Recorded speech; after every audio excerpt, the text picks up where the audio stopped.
بسم اللہ الرحمن الرحیم۔ حدیث نبوی صلی اللہ علیہ وسلم۔ حضرت ابو ہریرہ رضی اللہ تعالیٰ عنہ کہتے ہیں کہ نبی اکرم صلی اللہ علیہ وسلم نے فرمایا، رمضان کے علاوہ کوئی عورت شوہر کی موجودگی میں اس کی اجازت کے بغیر روزہ نہ رکھے۔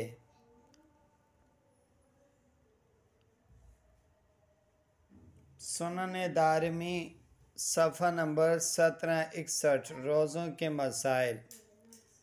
سامعین محترم، شریعت کے اعتبار سے بہت ہی بڑا سبق ہے ان عورتوں کے بارے میں جو اپنے آپ کو روزہ دار کہتی ہیں، نیک صالح کہتی ہیں اور روزے رکھتی رہتی ہیں، اور ان کو فرمان رسول صلی اللہ علیہ وسلم کا اہتمام کرنا آتا ہی نہیں۔ حالانکہ شوہر کی موجودگی میں عورت کو چاہیے کہ وہ رمضان فرض روزوں کے علاوہ کوئی نفلی روزہ نہ رکھے۔ ہاں، اگر شوہر اجازت دے رہے تب تو رکھ سکتی ہے، جب بھی وہ اجازت دے، اور روزے کی اگر وہ رکھنا چاہ رہی ہے، نفلی روزہ رکھنا چاہ رہی ہے تو اس صورت میں رکھ سکتی ہے، لیکن شوہر کی اجازت کے بغیر نہیں رکھ سکتی۔ آج کل عورتیں قطب اور ابدالہ بنی ہوتی ہیں اور روزے پہ روزہ رکھ رہی ہوتی ہیں، شوہر منع کرتا ہے تب بھی نہیں مانتی، بجائے ثواب ہونے کے یہ گوئے کہ سزا کی وہ مستحق ہوتی ہیں۔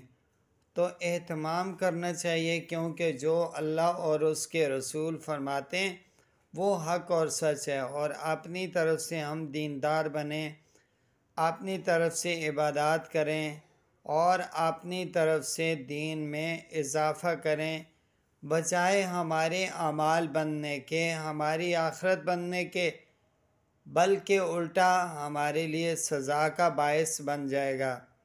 اس لیے کہ خواتین حضرات کو چاہیے کہ وہ اپنے شوہر کی مان کر رہیں، شریعت کے حدود کے اعتبار سے شریعت شوہر کا جو مقام دیا ہے شریعت نے اس کو ملحوظ نظر رکھیں، اسی میں خیر ہے، اسی میں ثواب ہے، اسی میں نیکی ہے، اسی میں عورت کی دنیا بھی بنے گی اور آخرت بھی بنے گی۔ اپنی مرضی کا نہ دین قابل قبول ہے، اور نہ اجر نہ ثواب، نہ دنیا بنے گی نہ آخرت بنے گی۔ امید ہے ویڈیو اچھی لگی ہوگی، تو سنیے گا اور شیئر کیجیے گا۔